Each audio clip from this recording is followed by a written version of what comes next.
All right. So please, attention please, ladies and gentlemen, distinguished guests and esteemed colleagues. I'd like to start up our second panel from the HULT Mentorship Club. You can all sit down first. I'm going to introduce you one by one. Okay, sure. Yeah, sure. And first, a little bit brief in terms of what's the plan. I'm going to briefly announce our three esteemed panelists tonight.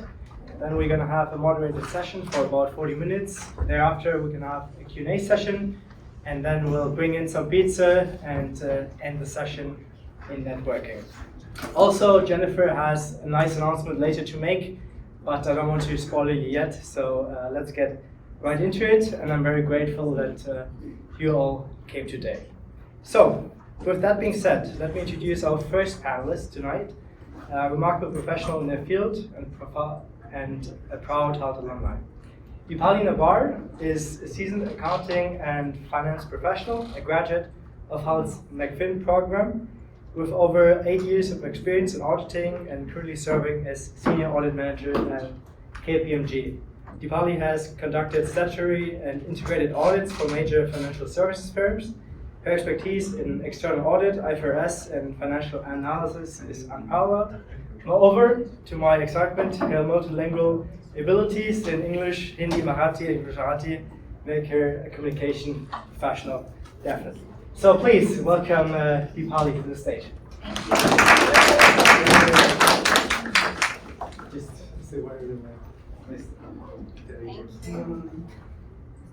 Second, as I just figured out, I've been told later that I should understand that later, but now I know. Deepali is actually Nilesh's wife, and I'm excited to now also announce Nilesh. So Nilesh has done quite a lot as well. He's a licensed CPA and chartered accountant. He's a dedicated finance and accounting professional with extensive experience not only in the US but also in India. As an audit senior at EY, Nilesh has managed teams and projects across diverse industries, including technology, pharmaceuticals, and professional services. His expertise in managing financial reporting, budgeting, and forecasting, and his excellent leadership skills make him a valuable addition to our discussion today. With that being said, please welcome Nilesh to the stage.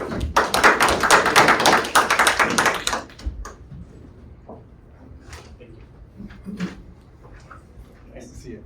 And last but not least, we have Carin here today, which is amazing because she already was here pitching to the MEIs, I've been told, from 2 p.m. So it's great that she was able to find the time and join us tonight as well. So let me introduce her. Carin, a recent graduate of HULT's MBA program, is a strategic advisor and senior global executive with over 30 years of experience in complex business and digital transformation processes.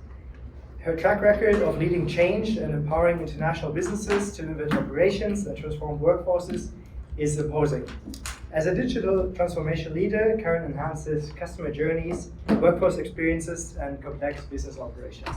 Furthermore, her passion for development talent led her to become an adjunct professor and leadership consultant for EY, and she's starting to host lectures here at HULT as well, shaping the leaders of tomorrow. With that, please welcome Carin.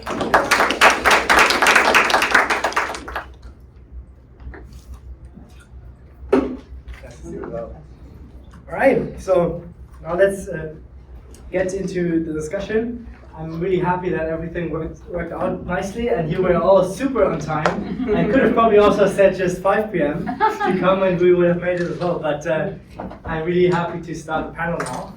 And before we get into the questions, I'd like you to introduce all yourself a little bit, just briefly, because obviously I gave more the academic and education background. But yes, tell me a little bit about yourself. What about you, Sai? Yeah, so what I'd like to just share with all of you is that I have a passion for the next generation of leaders. And given my career history, I came back to HULT to study MBA because of the diversity. But now I work at a number of nonprofits. And matter of fact, a few of the folks here, Jennifer DeSolo, are working with me now today at the PMI organization. So we can talk about that a little bit later if you want to get involved. But for fun, I like to do acting. And I spent a fair amount of time working in the media and entertainment business in consulting, because I was a leader at Disney, at Sony Pictures and also at NBC Universal. So it was a great time to really be part of the whole transformation of that industry, and I'll be sharing more about that. Nice. It's actually nice to be here. About 10 years back, we were actually presenting right in this class as MPhil students, so it's really fun to be here again. It brings back really good memories for us. I enjoy working in the field that I'm in, which is audit and accounting. Like for fun, I like to just travel and drive a lot. So I have driven 17 hours straight once, and it was fun. And yeah, that's pretty much it about me that was not covered by academics. Nice. Yeah. So I mean, he obviously covered most of the introduction, but really for me, again, coming back and just reliving the memories, I was completely detached with her, to be honest with you, in last 10 years. But when we crossed paths, I was like, why not? And to be honest with you, where we are at in the economy right now, we are really short of people coming as CPAs and audits. So I was like, why not use this platform to actually really, present you guys with what we are doing in our practice and how, if that fits best, obviously we are looking for more CPAs. And being an immigrant, obviously coming here is challenging, and I know HULT has a pretty diversified population. Obviously I have a story which most of them hopefully will relate to, and I felt this would be a good platform to share that. That's amazing. Actually, on that note, I was starting off as our first questions to talk about your inspirations anyway, so I think you can just continue, share your story about how you ended up at KPMG, and start off with that. I mean, it's so back, I'm from India, Mumbai, so back home, I was working with PwC and in the financial services sector. So obviously that experience helped me, but I was also a chartered accountant in India. So when I came here, HULT is one space where I feel like they stress so much on networking, and I can't stress enough on that, because I feel at the end of the day, if you are able to sell yourself, that's when you are able to attract people's attention. So right from the time, and MPhil was a pretty condensed course, it was like an 11-month course, so we had a pretty short time frame to find a job. So from the point that we actually started our course, which was around September, literally after 4 months, I was looking for jobs because we didn't have time for internships and all that. So I was looking for jobs. I bumped into KPMG through LinkedIn, which again, I think hopefully everyone is using that at this point, but just not looking at the count, but just applying as many jobs that feel appropriate for me. Luckily, I got a call from KPMG, and at that time, we had a professor at HULT who was a partner at KPMG. I mean, she didn't help me get it, but when I got the interview call, she did help me switch my location, because initially I was interviewed for Silicon Valley and I wanted to stay in San Francisco. So that partner did help me. So HULT has a little bit of a role to play in that sense. First, obviously, making sure we are optimizing our utilization of LinkedIn and other networking events. And next is this partner actually helping me to switch my location from Silicon Valley to San Francisco. So that's how I ended up at KPMG. And I want to say my accounting background did help me get that a little bit. But I would just say continue to network. I think in this economy, it is really important, because I know right now there are some sectors where there is job freeze. The more you talk to people, the more you will get that opportunity. Great.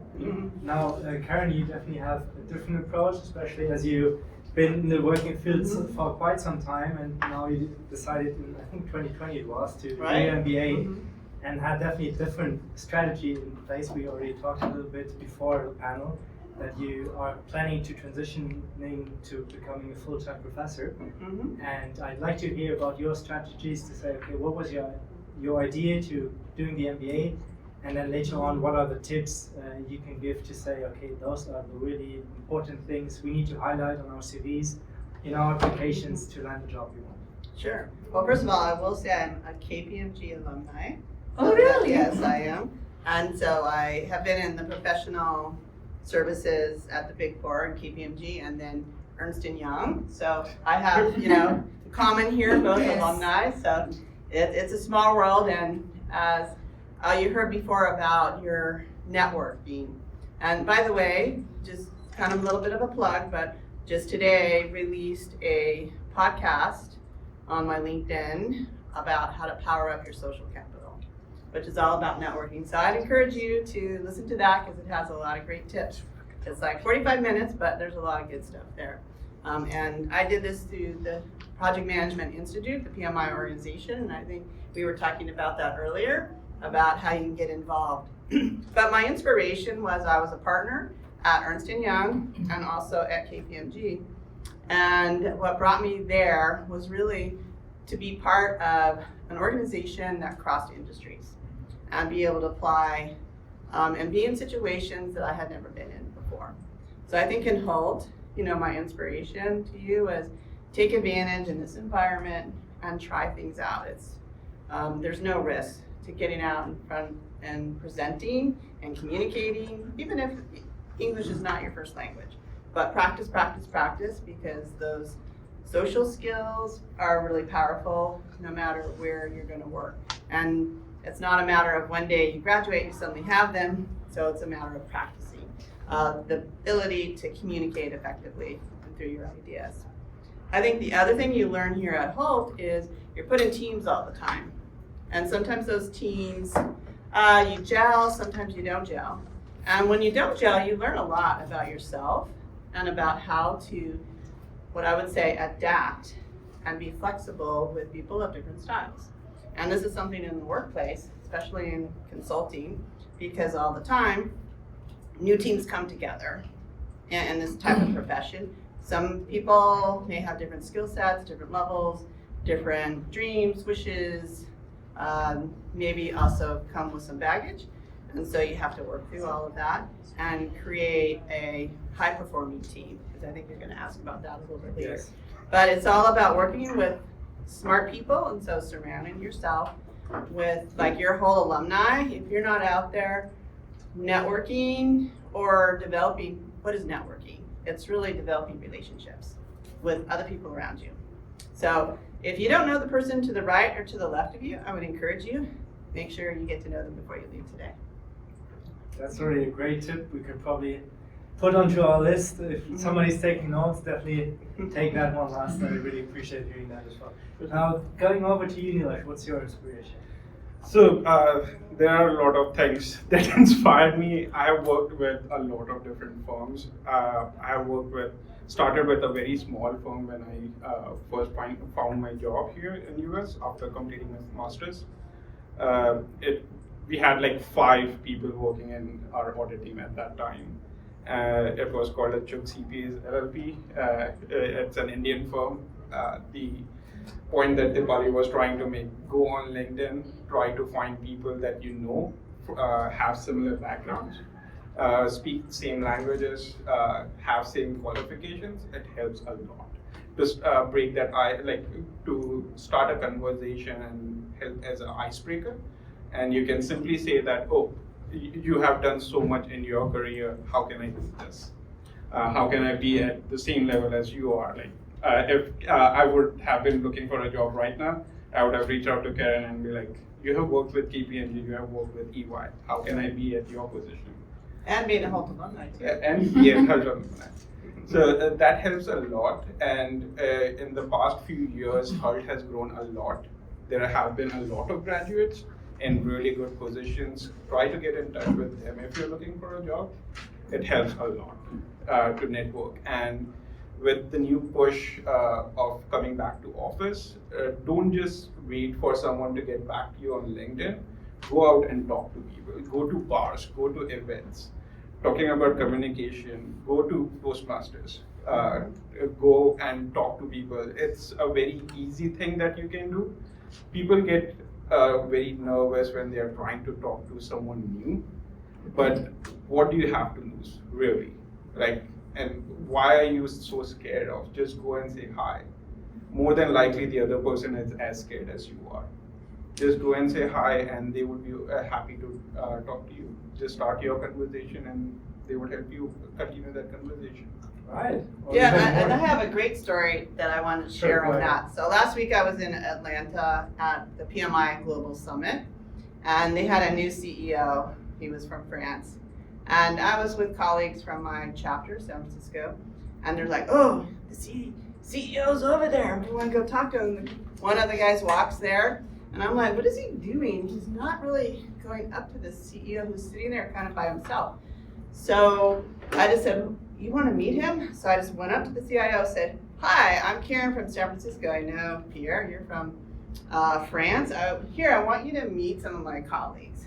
And then there you go. So it's a matter of sometimes people get scared for the wrong reason. And here was someone that was a senior person, maybe a little nervous to talk to someone with a C level, but they're all humans. And so it's like, take the risk. And it actually worked out just fine. And then they're like, wow, Carin, I can't believe you did that. And it's like, why not? That's really strong, definitely. And that's actually a perfect point to transition to my next question. I really love the fact that you were telling a story, because that's actually more or less what I'm asking for right now as well. We all know EY, we all know KPMG, but I think the best way to understand the differences is to hear stories. So Deepali, could you share an experience where you had a struggle and said, okay, this is how we solve it at KPMG, and that's what makes us special?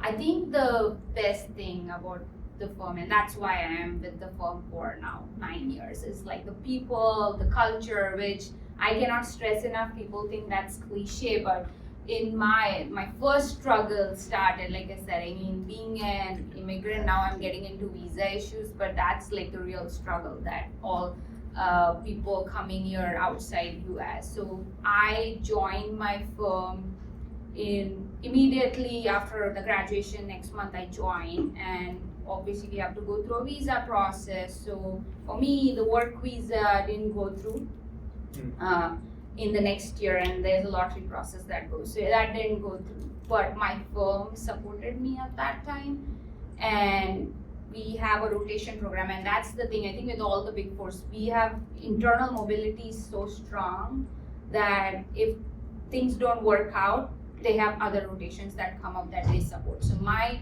team actually supported, and we had a rotation program where I could go to India and work for a year, and then they would try my visa again.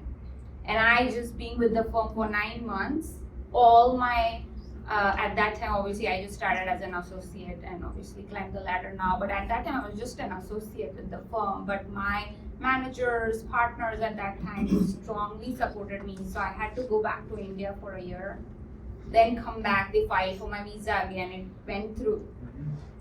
So that is obviously the biggest example for me, that even not being with the firm for so long, like they stood out for me. And then I've made so many strong connections, like with the people. Even again, we have to be a CPA to become a manager in all the big four. Like you cannot become a manager. So it's just like some policies. For us, my license was not issued on the website of CA, and like the AICPA website, that's pretty important. So like my partners really fought for me, that I was just waiting for my license number and they were holding off me becoming manager.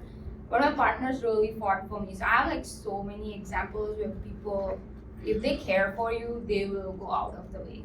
And people are, I think, comes first in our firm. And sometimes it also depends on the team, but I've been really lucky with the people I've worked with.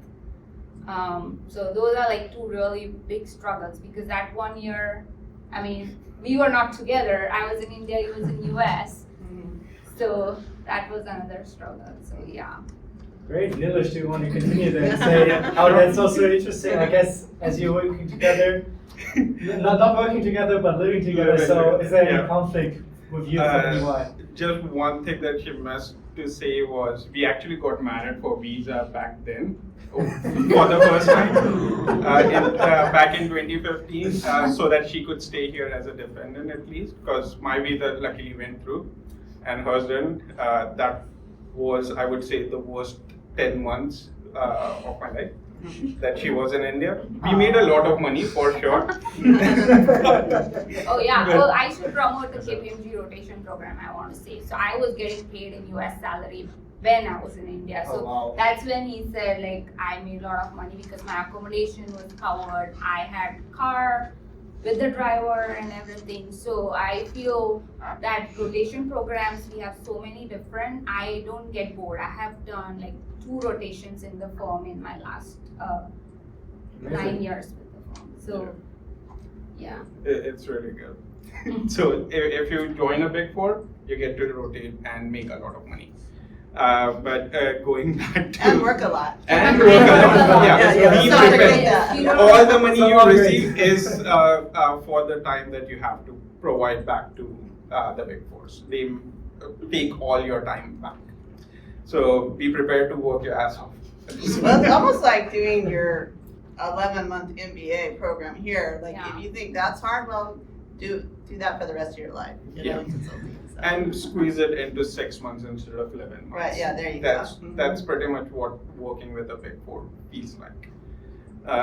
So going back to stories, during that time, my firm, like I was working with a smaller firm, and because I was really good with the partner there, they were open to doing my green card so that she could have a work permit on green card. It's just, I don't know how many of you actually need information about visa and stuff, but that was our biggest struggle at that time.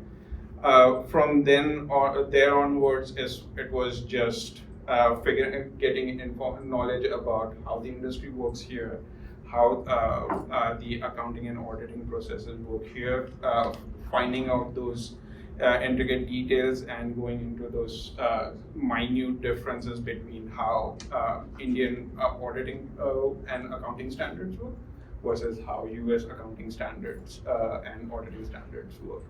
So it has been a challenge and a long process to get to EY. I have switched a lot of firms in between, and all of that happened because I was ready to talk to people and open to networking. So again, going back to the same thing, just talk to people. You have no idea how much people want to help you. It's just about you going and opening up against someone and just simply asking a question, how can you help me? And they would be more than happy to help you.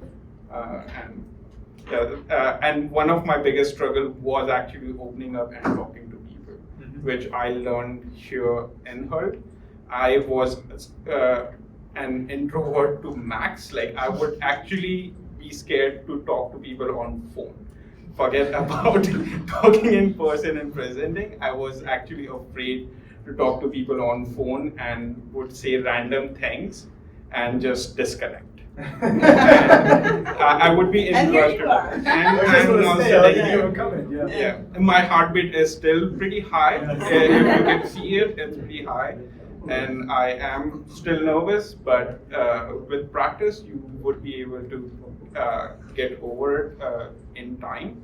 It takes a lot of practice to be comfortable, and you would have, I don't know if you noticed it or not, when I started talking, I was flustered and was stammering a lot, but as you keep speaking, you calm down a little bit and you are able to pace yourself a little more.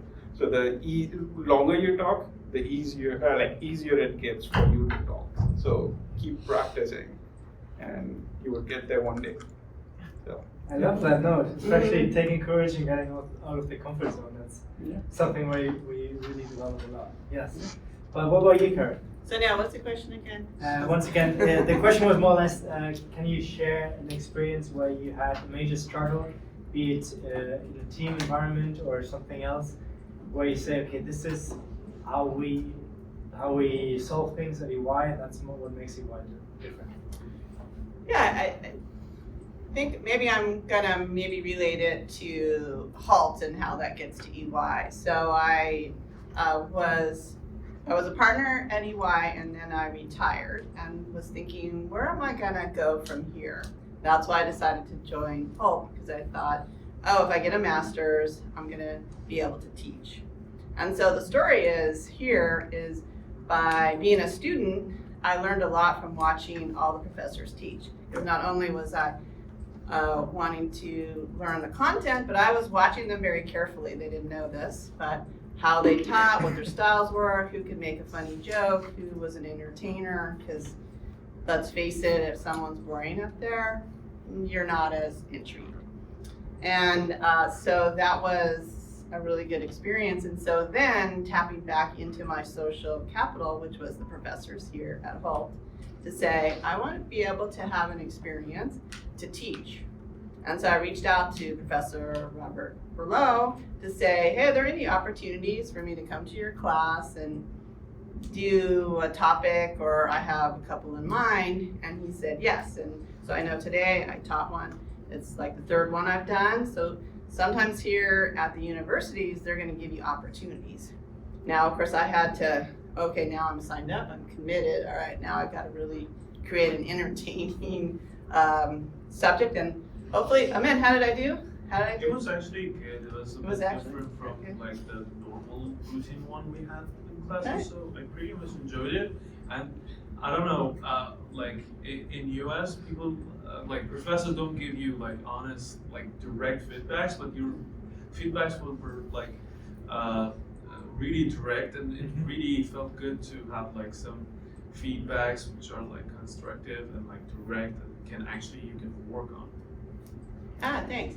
And then, just kind of also relating back to just being able to like get yourself out there in the world. So I work at this nonprofit called the Program Management Institute, and it's a volunteer organization, and there are HULT students that. Sorry, somebody there on Zoom. All right, no problem. There are HULT students that have come and joined the organization, and I happen to know Jennifer and DeSolo are both have been working with me at various capacities, and DeSolo even now helping to redesign our whole entire website. So he's like the creative mind, and so sometimes if you want to build your social capital, it's like this reciprocal relationship. So one can help someone, and we get to know like what their skills are, what they want to do, and then he's been doing such a great job as well as Jennifer, and with their little one too, was a next generation leader, the youngest one. But I think that sometimes too you do other things to be useful. I don't know if anyone's read Arnold Schwarzenegger's book out, Being Useful. Super good book. I think that's what I say in whatever capacity you're doing, be useful. Great. Now let's move over to the next topic. And Carin already spoke about it, that I'd like to talk about what makes a perfect team. And I mean, you've all went up the ladder, you're all now managers or even ex-partners. Mm-hmm. And I'd like to know of you, what are you looking for in teammates, what makes a successful team? I think in today's environment, communication is key. Like, as we are still going to in person, it's remote, but communication is key. Like, just be as transparent as possible, especially when you're in a team. If something is not working out, just let your team member know about it and escalate things on time. And attitude.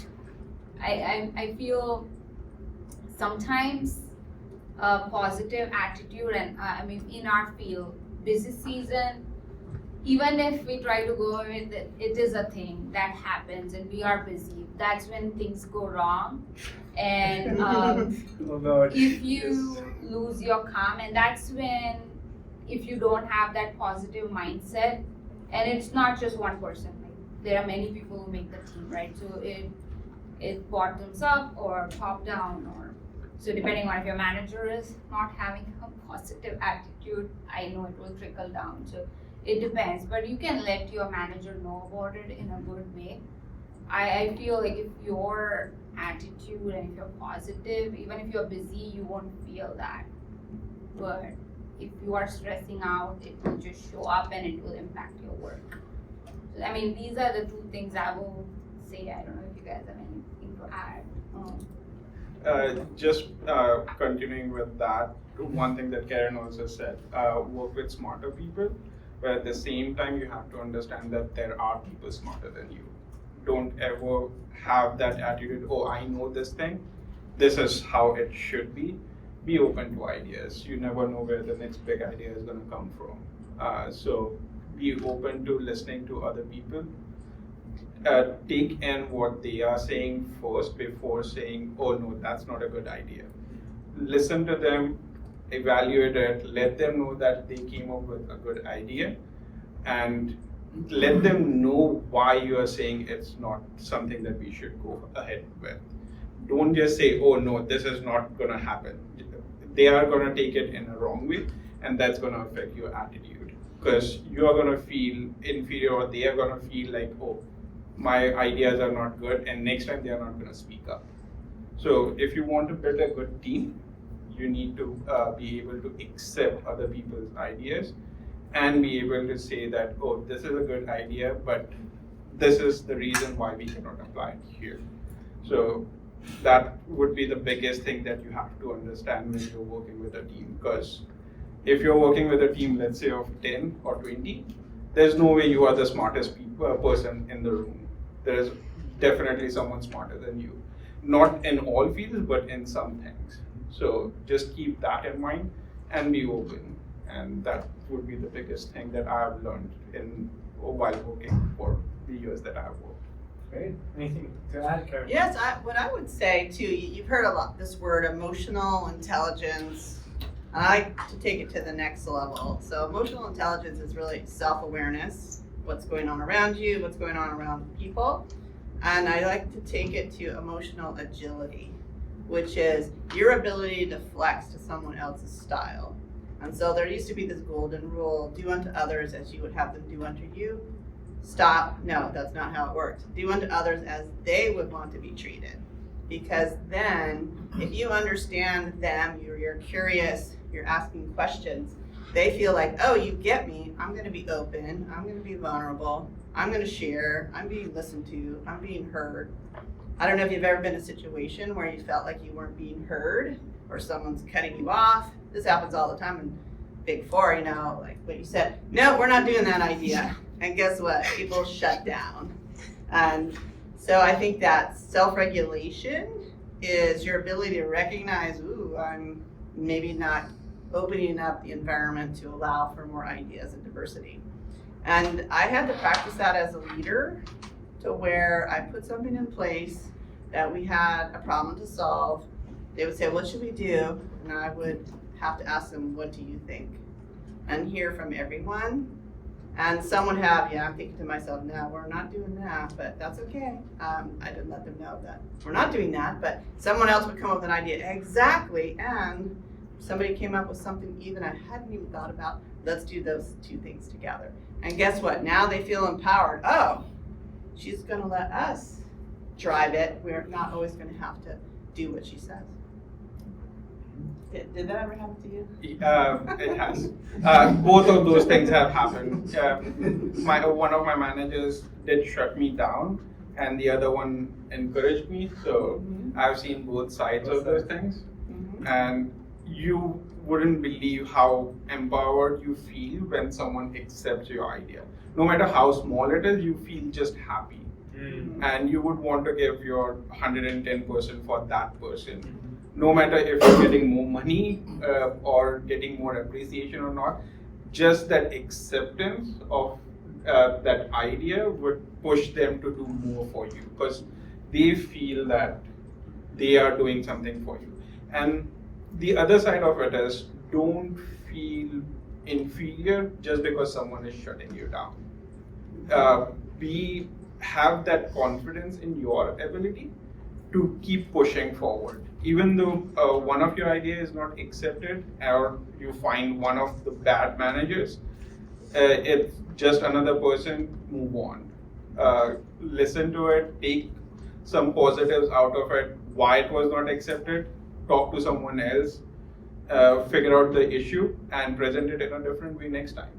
But don't get put down by someone who doesn't have the qualities that we are talking about. Because it happens. You're going to be working with a lot of people. Definitely. And you are going to meet really great people, and you are going to meet really horrible people.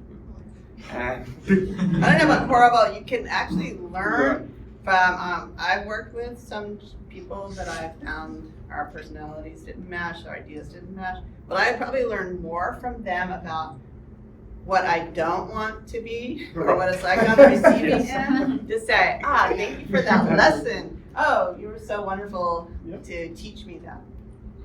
Great. Now, we talked a lot about what's great to have, but most importantly as well, especially for all the future applicants, how do you test for those skills? What are your screening processes?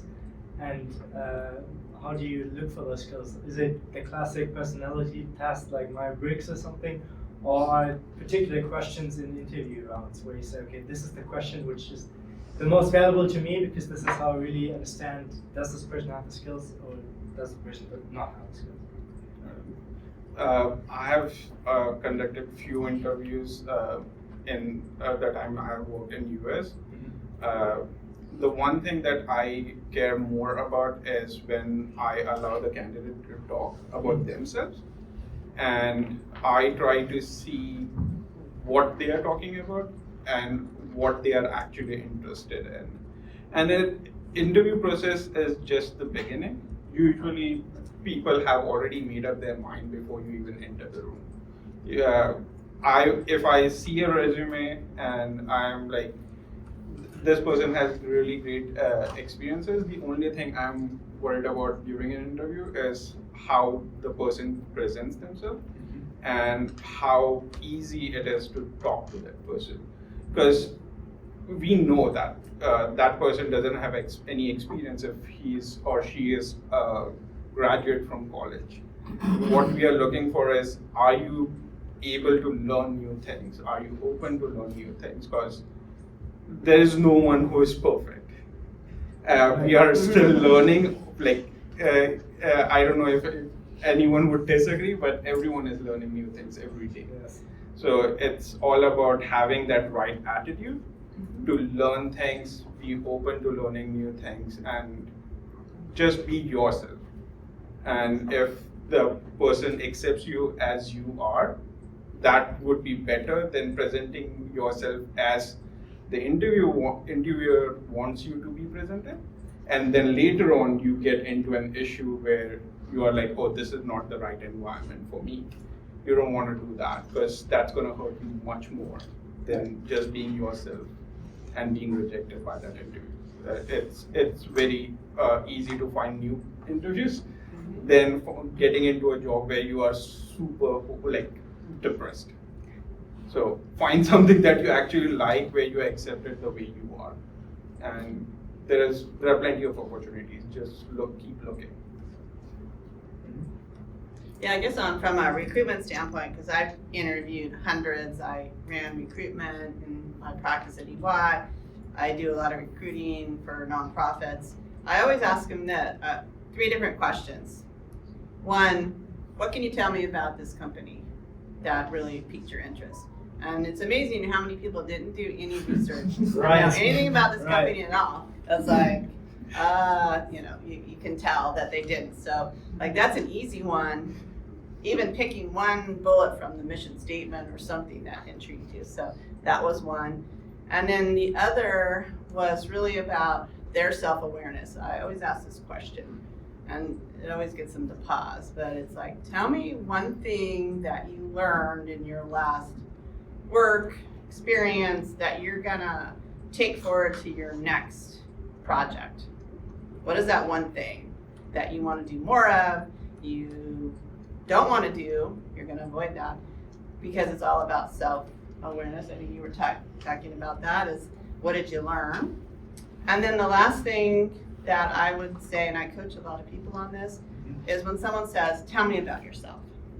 Now, if someone goes into, well, I graduated from HULT in 2021, and then I did an MBA and that, and then I'm getting lost. It's like, this isn't a biography or, but get to the point, like, what's your brand? Like, what's your, what I call fast pitch? What's your strength? And kind of be precise and to the point. And I was telling this in class today, the power of three. Say three things, because you'll get plenty of time to showcase being yourself. Yep. And of course, do it with enthusiasm and energy. There's nothing like if you gotta really bring that in, do a jumping jack in the bathroom to like bring that energy or something, because that's gonna come across. Too. I think you're mentioning that too. Yeah.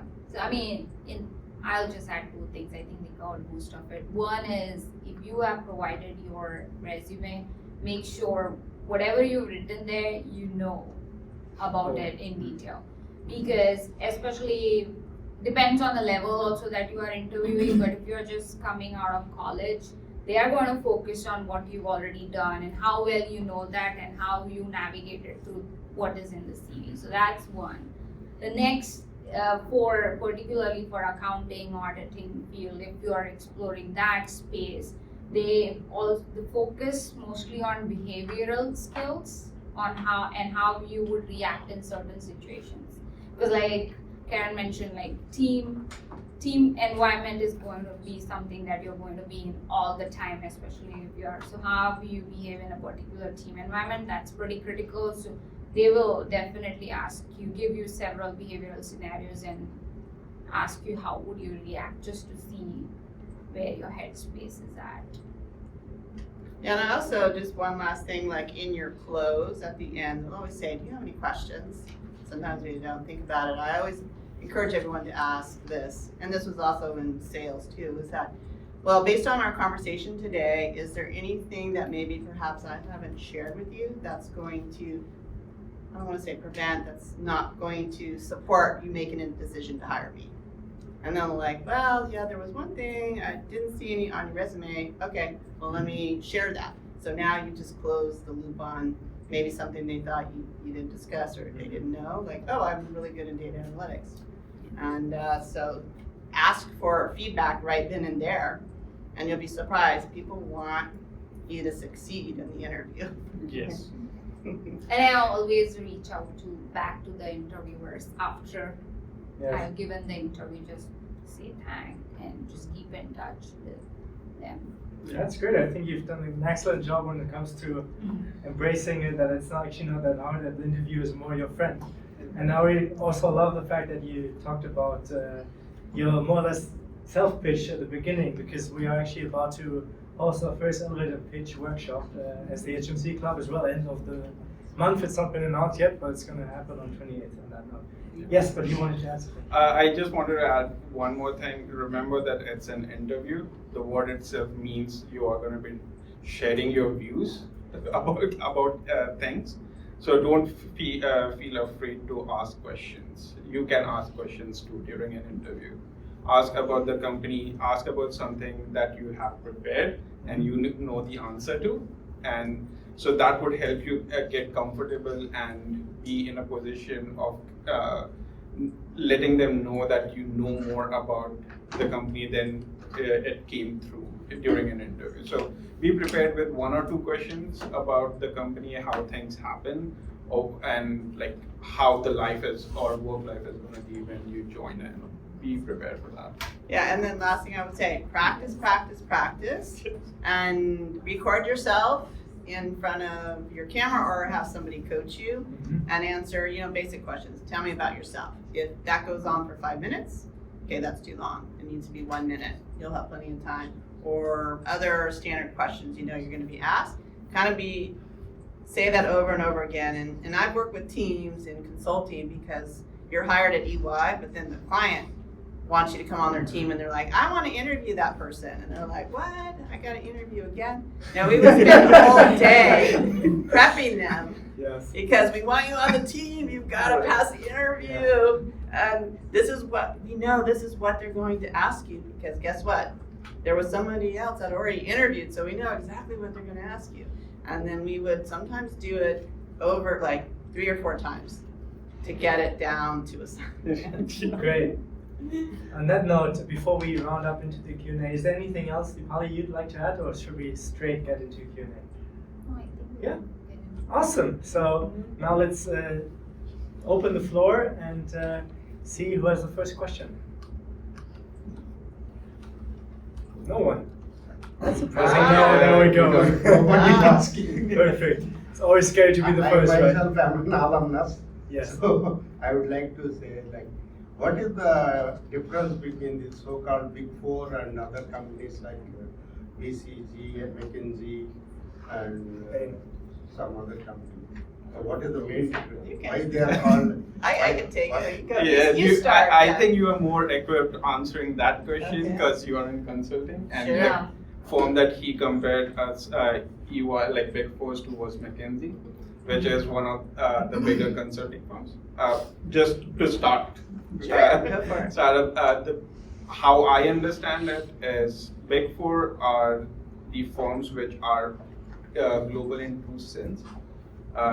Our firm actually has existence pretty much everywhere in the globe, and usually it's pretty close by for competition and visual purposes, which you can see that Deloitte, KPMG, EY literally are in one street, on one street on mission. So that, and the other firm that you mentioned, McKinsey, is more focused on just finding solutions as on a consulting basis, which is a lot different. Carin would be a better person to go into detail. How I understand it is they are more of finding solutions for specific issues. So let's say you are having trouble in you are losing a lot of money in one specific product line. Consulting firms come in and let you know why you're losing money and how you can get out of it or what you need to do about it. Yeah, I mean, I think what McKinsey, I mean, how they would market themselves as being more strategic and kind of focusing on that niche area. However, I would say Big Four will say the same thing. We do that kind of strategic thinking as well. It's just that they have a bigger brand, more clients on those. They're diversifying as well too, because the Big Four, which would be KPMG, PwC, EY, and Deloitte, and then you sort of have a whole nother layer. It's not to say, I mean, I think all of them are trying to compete with each other. And what you'll see in the Big Four, they have auditors that focus on the external audit, as well as the consulting, as well as some other disciplines in there too, like transactions, like mergers and acquisitions. So I think McKinsey too might focus a little bit on mergers and acquisitions. Like they would focus on who they should merge with, companies, and EY or KPMG would focus on enabling that merger to happen. That might be a good example of how there's like different. Right. Is it something to do with revenues also? Like Big Four has more revenue compared to maybe natural. Yeah, definitely. Like the revenue for Big Four goes in billions. I think there is only two other US firms that go into billions in revenue. There are like different categories. So there is Big Four, which she listed as PwC, Deloitte, KPMG, and EY. There are top 10, then there are top 20, and there are top 100. And the difference between the Big Four and even the fifth firm in US is huge. Like the revenue gap is huge. So it's more than $20 billion difference between the fourth and the fifth.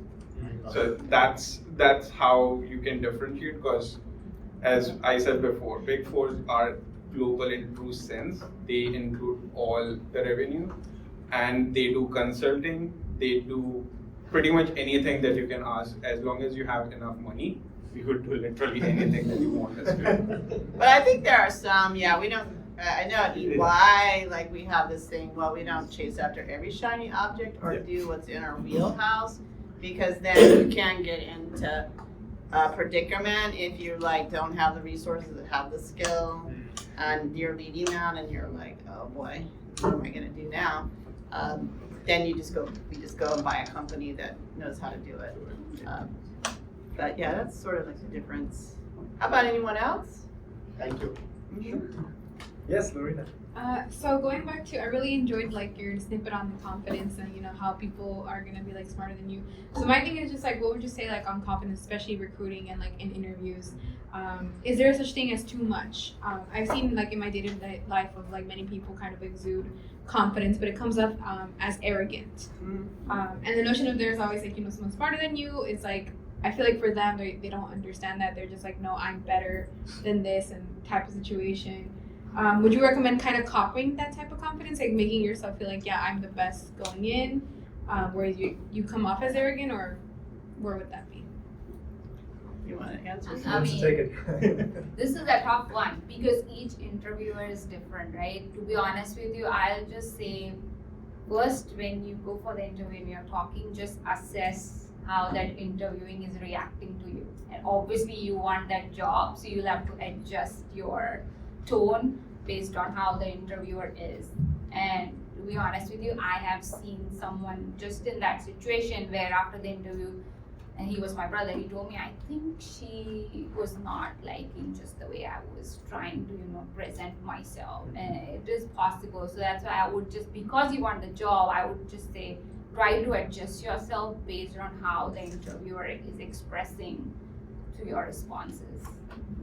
But I don't know if you guys. Yeah, I mean, I think a couple things I look for. How prepared are you to come and present? And also, like, do you know about the company? I already mentioned that. Self-awareness about what your strengths are and that you're able to be articulate and to the point. And so that's gonna show confidence. And then just looking them in the eye, smiling, thanking them, just some courteous. Sometimes you might even go to lunch with someone, or you might do they say, oh, get up on the whiteboard and start drawing something. And so be ready to do that with enthusiasm, and maybe you don't know the answer to that and say, well, I have some sense of it, so I'll give it a shot. And that's all that they really want, that you are okay in being uncomfortable by given a challenge right there in the interview too, that you'll go for it. Sorry. Yeah. No, go ahead. I was just gonna add, Yeah. it's a very thin line between being confident and being arrogant.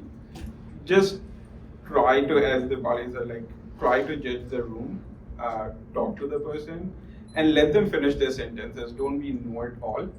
Let them finish their sentences and answer only what you are being asked at most of the time. Don't go explaining more things than you are asked. You would be surprised how many people get put off by that. When you start talking about yourself way too much. So try to be on point, explain things that you are being asked, but then move on. Ask them to ask another question or just continue the conversation. And at the end of the day, you are applying for a job. You have to show up as your best, right? So you have to have that arrogance somewhere, but at the same time be humble enough to let them ask you a question before you start talking about things. Great. I mean, you had a question as well. It was interesting that you mentioned sometimes in work environments, some people are nice to you, some people are not. Or as you mentioned, you can learn from them. But for me, I'm a person who gets along with everyone. I try to compromise. I try to adapt myself. But sometimes I don't know. My friend is going through that phase in his job that he's getting fired because he got into a fight with his boss, and they don't assign him any work or anything for a couple of months, so he's being dismissed unofficially. I wanted to know what's your situation? when you don't get along with someone. Like, for example, somebody is totally competent in in his work, he knows a lot, but it's really difficult to connect with. What was your experience? Like, how did you deal with it? You probably faced those situations. I think so. But do you have any advice? Run as quickly as you can. Just kidding. No. I would say that with people like that, you want to sort of understand more about them. So you kind of put the spotlight on them and ask them, what are your expectations of me and how can I help? And you may not agree with what they have to say, so that's okay. At least you're on the same page of what they're.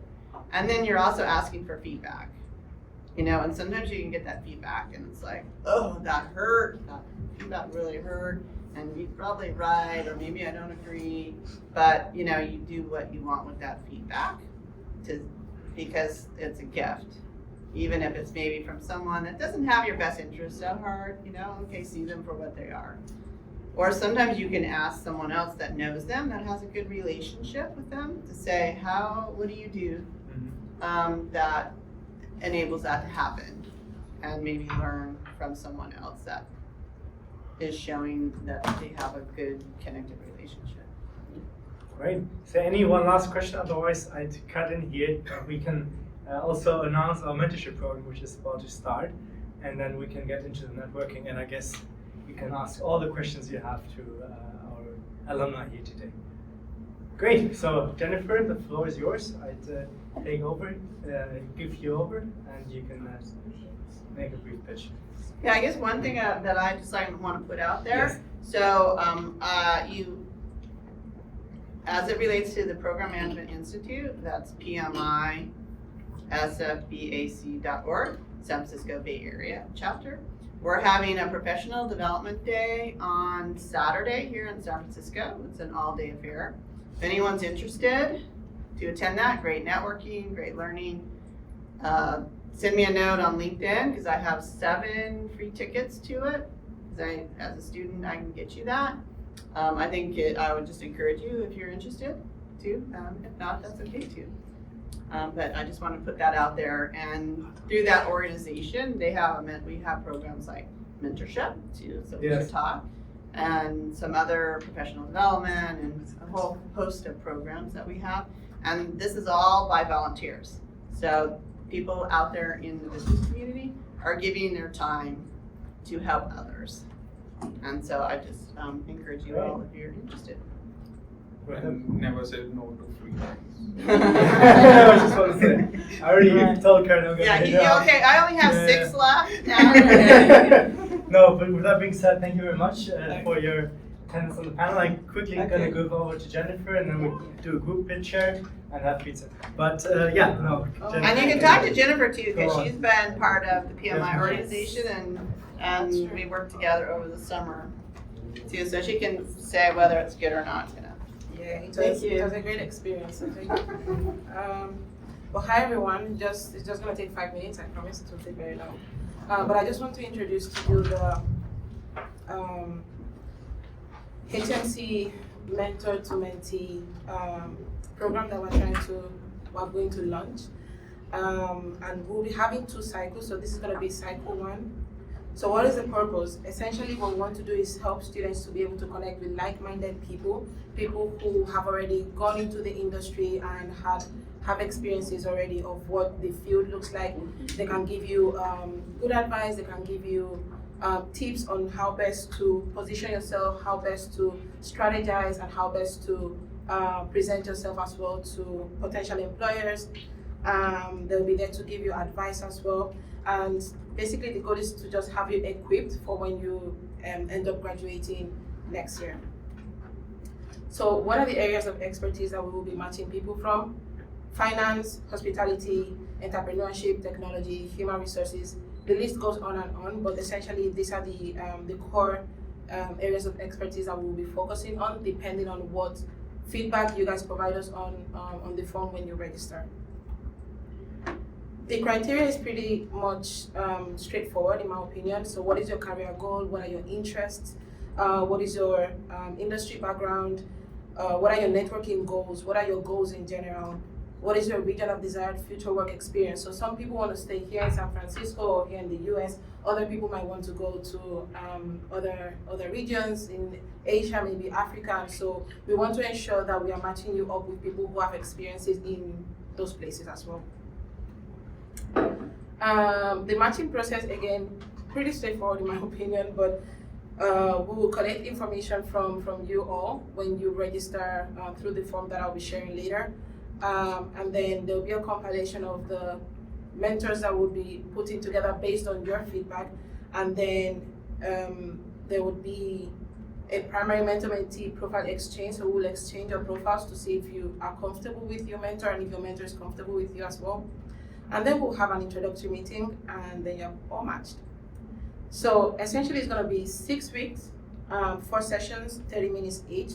We want it to be crisp, we want it to be short, not too long, just straight to the point. So you have to, come prepared, also know exactly what you're looking for. And that way we can also sensitize our mentors to ensure that they're covering exactly what it is that you need covered. As you know, the benefits of this is that your networking, the network or your social capital, like Carin was talking about earlier, will increase. They can help you with knowing more about your career aspirations and how to navigate that space. Of course, your skills will also be enhanced because they can tell you what, how to maybe go about sharpening your skills, what maybe you need to get. Do you need more certifications? Do you just need to practice more in certain areas? They will help you with all of that. And this is just the timeline, not very important, but basically today we've announced it. We will open the forms that are available now, so I will share that with you shortly. And then we are hoping that by the 15th of December, we have everyone matched so that we can kickstart on the 18th of December. And then we'll have a midway check-in just to see that everything is going fine so that you can give us feedback. We can also give the mentors feedback and the mentors can also give us feedback. So feedback loop.